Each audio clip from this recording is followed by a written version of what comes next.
Hello dear viewers, আসসালামু আলাইকুম। আলহামদুলিল্লাহ ভালো আছেন। ধ্বনি এবং বর্ণ নিয়ে আজকের লেকচার দিব ইনশাল্লাহ। তো শুরুতেই বাকযন্ত্র নিয়ে আমি কথা বলবো। বাকযন্ত্রটা কি এটা আমাদের জানতে হবে। বাকযন্ত্র হচ্ছে মানুষের এই ফুসফুস থেকে ঠোঁট পর্যন্ত সকল অঙ্গ প্রত্যঙ্গকে বাকযন্ত্র বলা হয়। আই রিপিট, মানুষের এই ফুসফুস থেকে ঠোঁট পর্যন্ত সকল অঙ্গ প্রত্যঙ্গকে বাকযন্ত্র বলে। এখন ধ্বনি কাকে বলে এটা আমাদের জানতে হবে। ধ্বনিটা কাকে বলে এটা আমরা জানবো। ধ্বনি হচ্ছে ভাষার মূল উপাদান। ভাষার মূল উপাদান হচ্ছে ধ্বনি। ভাষার মূল উপাদান যেহেতু ধ্বনি, সেহেতু এখন ধ্বনি কাকে বলে সেই সংজ্ঞাটা আমি দিচ্ছি। এই বাকযন্ত্রের সাহায্যে উচ্চারিত সকল কিছুই ধ্বনি।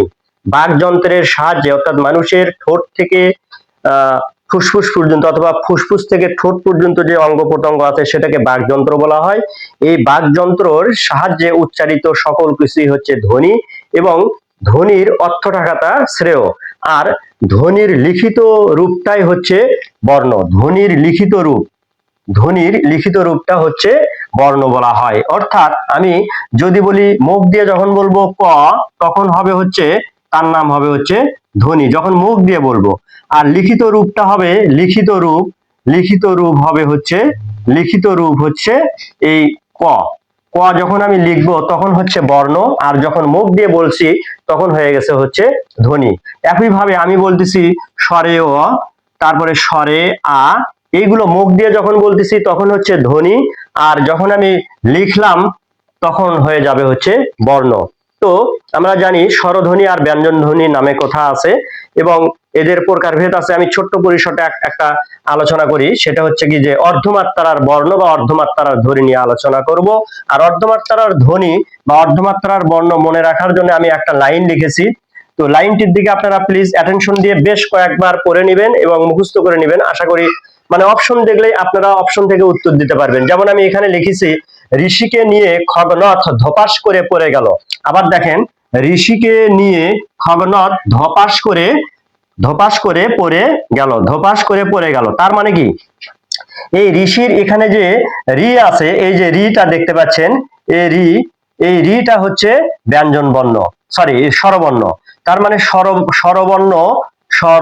স্বরবর্ণ অর্ধমাত্রার স্বরবর্ণ। আমি আবারও বলতেছি, অর্ধমাত্রার স্বরবর্ণ নিয়ে আমি এটা আলোচনা করতেছি যে ঋষিকে নিয়ে খগনথ ধপাস করে পড়ে গেল। ঋষির রি হচ্ছে অর্ধমাত্রার স্বরবর্ণ। এটা ঋষির রি হচ্ছে কি অর্ধমাত্রার স্বরবর্ণ। অপরদিকে এই যে খগনথ ধপাস, খগনথ 1 2 3 4 ধ প তালবস্য, খ গ মূর্ধন্য থ, ধ প তালবস্য, এই সাতটি হচ্ছে কি বর্ণ, অর্থাৎ অর্ধমাত্রার ব্যঞ্জন বর্ণ সমান 7টি। অর্ধমাত্রার ব্যঞ্জন বর্ণ কয়টি? 7টি। আই রিপিট, ঋষিকে নিয়ে খগনথ ধপাস করে পড়ে গেল। এই যে ঋষিকে নিয়ে খগনথ ধপাস করে পড়ে গেল, এর ভেতরে রি আছে। এই রিটা হচ্ছে অর্ধমাত্রার স্বরবর্ণ একটি। অপরদিকে খ গ মূর্ধন্য থ, ধ প তালবস্য, ধপাস করে পড়ে গেল, অর্থাৎ খ গ মূর্ধন্য থ এবং ধ প তালবস্য, এই 7টি হচ্ছে অর্ধমাত্রার ব্যঞ্জন বর্ণ। মনে রাখতে হবে যে অর্ধ মানে 8, এটা আমরা মনে রাখবো। প্রশ্ন করবে এইভাবে যে অর্ধমাত্রার বর্ণ মোট কতটি?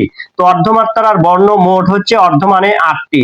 যখন নির্দিষ্ট করে বলবে অর্ধমাত্রার স্বরবর্ণ কতটি, তো আমরা জানি অর্ধমাত্রার স্বরবর্ণ একটি। ওই যে ঋষিকে নিয়ে ধপাস করে পড়ে গেল, ঋষি শব্দটির রিটা হচ্ছে একটি, হচ্ছে স্বরবর্ণ, অর্ধমাত্রার স্বরবর্ণ একটি।